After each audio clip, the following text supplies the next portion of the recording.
இன்றைய நற்செய்தி புனித யோவான் எழுதிய நற்செய்தியிலிருந்து வாசகம். அதிகாரம் 11, இறைவார்த்தைகள் 3 முதல் 7, 17 மற்றும் 20 முதல் 27 மற்றும் 33 முதல் 45 முடிய. லாசரின் சகோதரிகள் இயேசுவிடம் ஆள் அனுப்பி, ஆண்டவரே, நண்பன் நோயிற்றிருக்கிறான் என்று தெரிவித்தார்கள். அவர் இதை கேட்டு, இந்நோய் சாவில் போய் முடியாது, கடவுளின் மாட்சி விளங்கவே இவன் நோயிட்டான், இதனால் மானிட மகனும் மாட்சி பெறுவார் என்றார். மார்த்தாவிடமும் அவருடைய சகோதரியான மரியாவிடமும் லாசரிடமும் இயேசு அன்பு கொண்டிருந்தார். லாசர் நோயிற்றிருந்ததை கேள்விப்பட்ட பிறகு தாம் இருந்த இடத்தில் இன்னும் 2 நாள் அவர் தங்கியிருந்தார். பின்னர் தம் சீடரிடம், மீண்டும் யூதேயாவுக்கு போவோம் வாருங்கள் என்று கூறினார். இயேசு அங்கு வந்தபோது லாசரை கல்லறையில் வைத்து ஏற்கனவே 4 நாள் ஆகியிருந்தது. இயேசு வந்து கொண்டிருக்கிறார் என்று கேள்விப்பட்டதும் மார்த்தா அவரை எதிர்கொண்டு சென்றார். மரியா வீட்டில் இருந்து விட்டார்.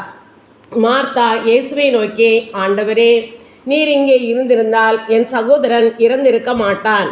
இப்போது கூட நீர் கடவுளிடம் கேட்பதையெல்லாம் அவர் உமக்கு கொடுப்பார் என்பதே எனக்கு தெரியும் என்றார். இயேசு அவரிடம், உன் சகோதரன் உயிர்த்தெழுவான் என்றார். மார்த்தா அவரிடம், இறுதி நாள் உயிர்த்தெழுதலின் போது அவனும் உயிர்த்தெழுவான் என்பது எனக்கு தெரியும் என்றார். இயேசு அவரிடம், உயிர்த்தெழுதலும் வாழ்வும் நானே. என்னிடம் நம்பிக்கை கொள்பவர் இறப்பினும் வாழ்வார். உயிரோடு இருக்கும்போதே என்னிடம் நம்பிக்கை கொள்ளும் எவரும் என்றுமே சாக மாட்டார்.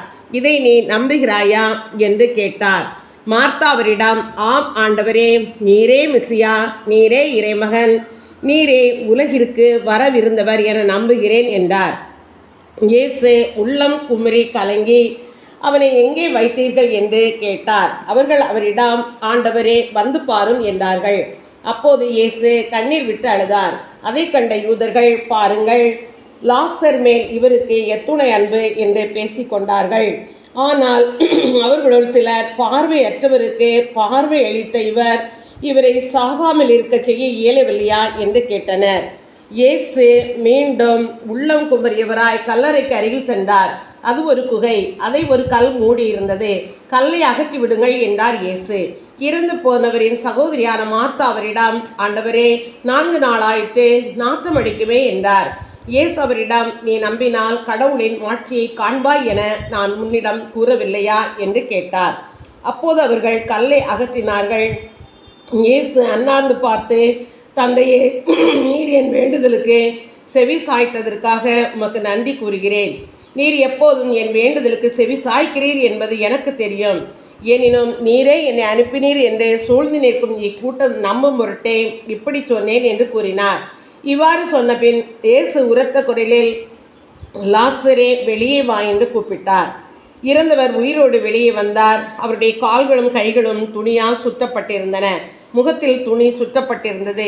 கட்டுகளை அவிழ்த்து அவனை போக விடுங்கள் என்று இயேசு அவரிடம் கூறினார். மரியாவிடம் வந்திருந்த யூதர் பலர் இயேசு செய்ததைக் கண்டு அவரை நம்பினர். இது கிறிஸ்துவின் நற்செய்தி.